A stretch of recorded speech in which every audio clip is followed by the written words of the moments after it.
नमस्कार। अवना विलेजा की पाठशाला में आप सबका स्वागत है। प्रस्तुत है स्पर्श भाग एक, पाठ रहीम के पाठ्य पुस्तक पर आधारित प्रश्नोत्तर पर चर्चा। प्रश्न क, प्रेम का धागा टूटने पर पहले की भांति क्यों नहीं हो पाता? प्रेम का धागा टूटने के बाद वो पहला जैसा नहीं बन सकता, क्योंकि उसमें गांठ पड़ जाती है। अगर धागे को झटके से तोड़ा जाए तो दोबारा वो नहीं जुड़ सकता। अगर हम उसे जोड़ने का प्रयास करेंगे तो उसमें गांठ लगानी पड़ेगी, और जब गांठ लग जाती है तो धागा पहले जैसा नहीं रहता। उसी प्रकार अगर हमारे किसी के साथ प्रेम संबंध है, कोई अपनापन है, और अगर किसी कारण से मन में कोई बैर आ जाता है, मन मुटाव पैदा हो जाता है, तो वो पहली जैसी स्थिति फिर नहीं रहती। छोटी मोटी कोई दरार फिर भी रह जाती है। तो कवि कहना चाहते हैं कि प्रेम के धागे को झटके से नहीं तोड़ना चाहिए, क्योंकि अगर ये टूट जाता है तो पहले जैसा नहीं रहता। प्रश्न ख, हमें अपना दुख दूसरों पर क्यों नहीं प्रकट करना चाहिए? अपने मन की व्यथा दूसरों से कहने पर उनका व्यवहार कैसा हो जाता है? यह कवि कहना चाहते हैं कि कभी भी हमें अपने दुख, पीड़ा, कष्ट को दूसरों के समक्ष व्यक्त नहीं करना चाहिए, क्योंकि इसका कोई लाभ नहीं है।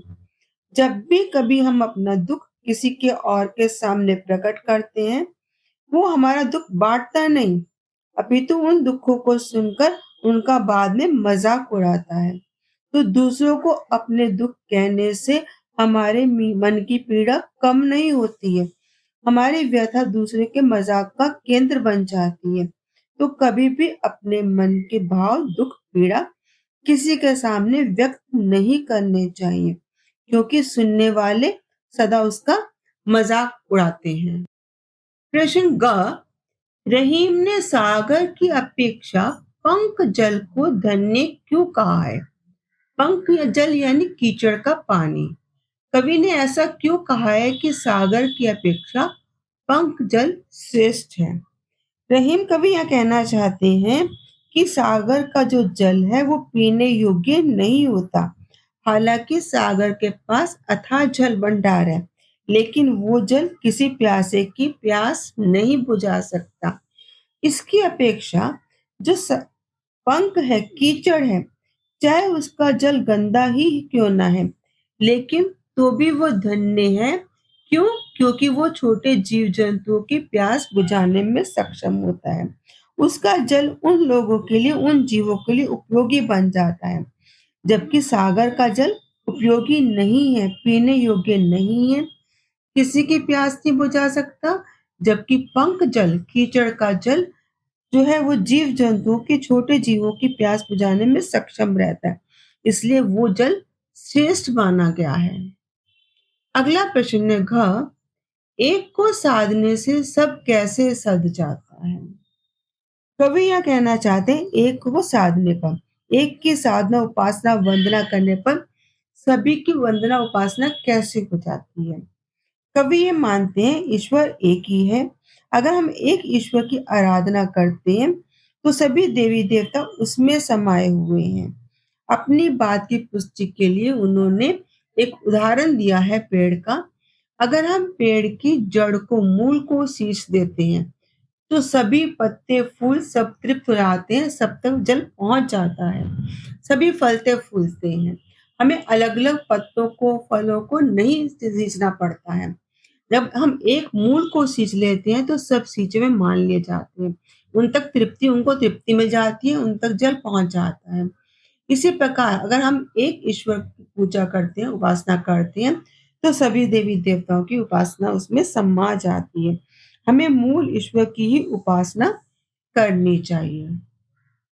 अगला प्रश्न है, जलहीन कमल की रक्षा सूर्य भी क्यों नहीं कर पाता है? कवि कहते हैं कि जो जल है वो पानी, कमल के फूल के लिए जल उसकी संपत्ति माना गया है। जल के बिना कमल खिल नहीं सकता। कमल जो खिलता है वो सरोवर तालाब में खिलता है, जल में रहते हुए खिलता है। अगर जल नहीं होगा तो कमल खिल नहीं पाएगा। हालांकि सूर्य जो है कमल को खिलाने में सहायक होता है, लेकिन वो सूर्य भी तब तक सहायक नहीं बन सकता जब तक कि कमल को जल ना मिल जाए। अगर वो जल से हीन होगा तो सूर्य चाहे लाख कोशिश भी कर ले, वो कमल को विकसित खिलता हुआ नहीं कर सकता। अगर हमारे पास अपनी संपत्ति है तो ही वो मुसीबत में काम आती है। हमें कोई भी सहायता नहीं करता है। अगर मुसीबत में हमारे पास अपना धन है, अपनी संपत्ति है, तो हम अपनी सहायता कर सकते हैं। विपदा में, मुसीबत में कोई भी तुम्हारी सहायता करने के लिए आगे बढ़कर नहीं आता है। इसी बात को स्पष्ट करने के लिए उन्होंने यहाँ उदाहरण दिया है कमल का, जो सरोवर में रहता है। पानी है तो पानी उसकी संपत्ति है। उस पानी में रहता हुआ वो कमल खिलता रहता है। लेकिन जब उस कमल की अपनी संपत्ति नष्ट हो जाए, खत्म हो जाए, वो पानी से अलग हो जाए, बिना पानी के रहते हुए वो कमल आगे फिर फल फूल नहीं सकता। चाहे वो सूर्य कितनी ही कोशिश कर ले, कितना प्रयास कर ले, उसके बिना वो फूल नहीं सकता है। इसलिए पानी का यानी अपनी संपत्ति का होना अनिवार्य है। अपनी संपत्ति ही मुसीबत के समय काम आती है। प्रश्न च, अवध नरेश को चित्रकूट क्यों जाना पड़ा? अवध नरेश यानी श्री राम, उन्हें वनवास हुआ था।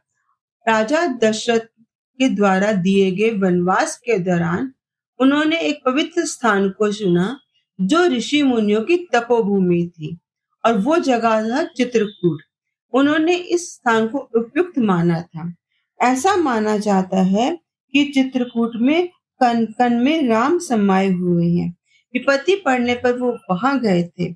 अब जबकि राम को वनवास हुआ है और वहां उनका कन कन में वास है, कभी ये मानकर चलते हैं कि अगर किसी व्यक्ति को मुसीबत आती है, विपत्ति की घड़ी में, अगर वो वहां जाना चाहता है तो वो जा सकता है।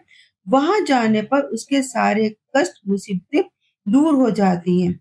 जो भी मुसीबत में पड़ जाए, अगर वो मुसीबत के समय चित्रकूट जाता है, जहाँ अवध नरेश रहते थे, तो वो स्थान ऐसा है जो पवित्रता से युक्त है। प्रभु राम उसके कन-कन में वहां समाये हुए हैं। वहां जाने वाले प्रत्येक व्यक्ति के कष्ट, बड़े से बड़े मुसीबतें जो हैं वो दूर हो जाती हैं। अगला प्रश्न है, नट किस कला में सिद्ध होने के कारण ऊपर चढ़ जाता है? नट यानी जो रस्सी पर चढ़कर करतब दिखाते हैं, उन्हें नट कहा जाता है। नट कुंडली मारने की कला में सिद्ध होते हैं। कुंडली मारना यानी अपने शरीर को समेट कर छोटा बना लेना, और कुंडली मारने की कला के कारण जब वो ऊपर रस्सी पर चढ़ सकते हैं, आसानी से छलांग लगा सकते हैं और करतब दिखा सकते हैं। तो नट जो है वो कुंडली मारने की कला में सिद्ध होते हैं। वे कुंडली मारकर अपने शरीर को जब समेटते हैं, फिर छलांग लगाकर ऊपर रस्सी पर चढ़ जाते हैं और तरह तरह के करतब दिखाते हैं। अगला प्रश्न है, मोती मानुष जून के संदर्भ में पानी के महत्व को स्पष्ट कीजिए। यहाँ श्लेष अलंकार के माध्यम से कवि ने अपनी बात स्पष्ट की है। श्लेष अलंकार का मतलब है ऐसा वाक्य, ऐसा संदर्भ जहाँ दो या तीन अर्थ इसके साथ चिपके हुए हों। अब यहाँ मोती, मानस, चून तीन शब्द हैं। मोती चमकीला पदार्थ हो गया, मनुष्य, और चून आटा। इन तीनों के संदर्भ में पानी का अपना महत्व है। मोती के संदर्भ में पानी यानी उसकी चमक। अगर उसकी चमक खत्म हो जाती है तो मोती की कीमत कम हो जाती है। इसी प्रकार मानुष यानी मनुष्य के लिए पानी का मतलब हुआ उसका मान सम्मान। अगर मनुष्य का मान सम्मान कम हो जाता है, उसकी इज्जत चली जाती है, तो समाज में उसका महत्व खत्म हो जाता है। लोग उसे महत्व नहीं देते हैं। इसी प्रकार आता है चून। चून यानी आटा। आटा तब उपयोगी बन पाएगा जब उसे पानी मिलाकर गूंथा जाएगा। बिना पानी के उसका भी महत्व नहीं रहता है। तो तीनों के संदर्भ में पानी का अपना अपना महत्व है। मोती के संदर्भ में चमक के लिए, और मनुष्य के संदर्भ में उसके मान सम्मान के प्रतीक के रूप में, और चून के संबंध में यानी गूंथने के लिए पानी के सहायक के रूप में। तीनों का ही अपना अपना महत्व है। प्रश्न, निम्नलिखित पंक्तियों का भाव स्पष्ट कीजिए। क, टूटे से फिर ना मिले, मिले गांठ पड़ जाए। इस पंक्ति में कवि कहना चाहते हैं कि एक बार टूटने के बाद फिर पहले जैसी सामान्य स्थिति नहीं रहती है। रहीम कवि कहते हैं कि अगर जिस प्रकार एक बार धागे को तोड़ दिया जाए तो चाहे हम लाख कोशिश कर दें उसे दोबारा जोड़ने का प्रयास करें तो उसमें गांठ अवश्य पड़ जाएगी, वह पहली जैसी स्थिति में नहीं रहेगा। इसी प्रकार प्रेम संबंधों में भी अगर कभी दरार पड़ जाए तो वह दोबारा फिर नहीं मिल पाती। किसी भी तरह का अगर एक बार मन मुटाव पैदा हो जाए तो पहली जैसी स्थिति फिर नहीं बन सकती। ख, सुने अठलई लोग सब बाटी न लेहे कोई। यह रहीम कवि कहते हैं कि कभी भी हमें अपने कष्ट दुख पीड़ा दूसरों को बांटने नहीं चाहिए, क्योंकि सुनने तो सारे लेंगे लेकिन अठले करेंगे, उसका मजाक उड़ाएंगे, कोई भी उसे बांटने का प्रयास नहीं करेगा। यानी दुख को कम करने का प्रयास कोई नहीं करता। दुखों को सुन लेते हैं, सुनकर बाद में उसका मजाक उड़ाते हैं और कभी भी उनके दुख को कम करने का प्रयास नहीं करते। इसलिए यहाँ रहीम कवि कहना चाहते हैं कभी भी अपने दुख किसी दूसरे के सामने प्रकट नहीं करने चाहिए। रहीमन मूल्य सींचिबो फूले फले अघाए। यह रहीम कवि कहते हैं कि हमें मूल को सींचना चाहिए और फूल और फल जो है अपने आप अघाए हो जाएंगे, यानी तृप्त हो जाएंगे। अगर हम मूल को सींच लेते हैं तो फिर हमें औरों को सींचने की आवश्यकता नहीं पड़ती। इस पंक्ति के संदर्भ में कवि ये बताना चाहते हैं कि हमें परमात्मा के एक मूल रूप की पूजा करनी चाहिए, उपासना करनी चाहिए। अन्य सभी देवी देवता अपने आप ही तृप्त हो जाएंगे, अपने आप ही उनकी पूजा सिद्ध मान ली जाएगी। तो हमें क्या करना चाहिए? मूल तत्व को पकड़ना चाहिए, उसी को सींचना चाहिए, उसी से हमें इच्छित वस्तु की प्राप्ति हो सकती है, लाभ प्राप्त हो सकता है। अन्य सभी बातें गौण है, हमें उनकी ओर ध्यान नहीं देना चाहिए। अगली पंक्ति है, दीर्घ दोहा अर्थ के आखिर थोड़े आहे। जो दोहा है वो कैसा दिखता है? छोटा। दोहा एक छंद का नाम है जो छोटा रहता है, कम पंक्तियां रहती हैं। लेकिन इस दोहा छंद की विशेषता क्या है? कम शब्दों में गहरी बात को प्रकट कर देता है। दोहा छंद बच्चों, उसमें 11 और 13 मात्राओं के बीच में यति रहती है, यानी कोमा रहता है। केवल 11 और 13 मात्राएं एक पंक्ति में रहती हैं, उसके बाद फिर 11 और 13 का समूह रहता है। इन कम शब्दों में वो गहरी बात को प्रकट कर लेते हैं। तो कवि रहीम कहना चाहते हैं कि दीर्घ दोहा जो है वो देखने में छोटा रहता है, लेकिन उसके अक्षर कम होने के बाद भी वो बहुत गहरी बातों को कह सकता है। यानी कम शब्दों में बड़ी बात को कह देना, स्पष्ट कर देना दोहे की विशेषता रहती है। अगली पंक्ति है, नाद रीचे तन देत मृग नर्धन हेत सम्मान। या रहीम कवि कहते हैं कि जो नाद है, नाद यानी संगीत, संगीत पर रीझना, प्रसन्न हो जाना, मोहित हो जाना। तन देत, अपने शरीर को कुर्बान कर देना। कौन? मृग, हिरण द्वारा। नरधन हेत सम्मान, लेकिन जो नर है, मनुष्य है, वो नहीं देते हैं, ऐसा नहीं करते हैं। हिरण की क्या विशेषता है? हिरण को अगर संगीत सुनाया जाए तो जो शिकारी है वो हिरण को अगर पकड़ना चाहते हैं तो मधुर संगीत चला देते हैं। मधुर संगीत पर रीझ कर मृग जो है आकर्षित होकर, मोहित होकर उस बधिक के पास तक चला आता है, यहाँ तक कि अपने शरीर को कुर्बान कर देता है संगीत पर रीझने पर। लेकिन मनुष्य कैसे हैं? जो लोभी प्रवृत्ति के मनुष्य हैं, कंजूस प्रवृत्ति के व्यक्ति होते हैं, वो रीझने के बाद भी धन नहीं देते हैं। वे क्या करते हैं? अपने धन को सहेज कर रखते हैं, अपने पास रखते हैं, किसी को देना नहीं चाहते। ऐसे मनुष्य में त्याग की प्रवृत्ति नहीं होती, जबकि हिरण जैसे प्राणी हैं जिनमें त्याग की भावना रहती है। तो त्याग की भावना पशु में मनुष्य से अधिक रहती है। ऐसे मनुष्य से जो कंजूस प्रवृत्ति के होते हैं, जो प्रसन्न होने के बाद भी किसी को धन पैसा नहीं देते हैं। अगली पंक्ति है, जहाँ काम आवे सुई कहा करी तलवार। प्रत्येक चीज का अपना महत्व है।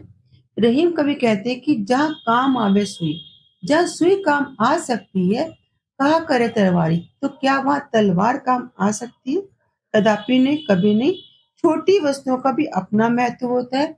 अगर छोटी वस्तु हमारे पास है और सामने कोई बड़ी चीज हमें मिल रही है, तो छोटी वस्तु का त्याग नहीं करना चाहिए, उन्हें नहीं फेंक देना चाहिए, क्योंकि समय के अनुसार छोटी चीज भी काम आ सकती है।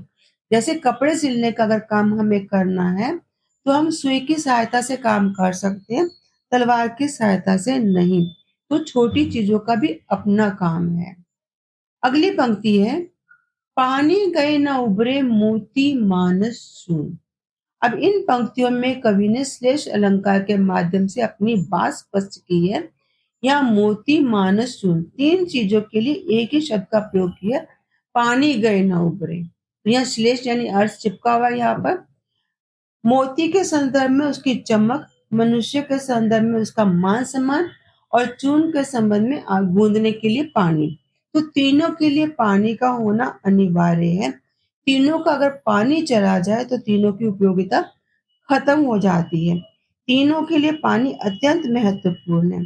तो कवि यह कहना चाहते हैं कि अगर इनका अभाव हो जाए, पानी का अभाव हो जाए, तो इनको ये उबर नहीं पाते हैं।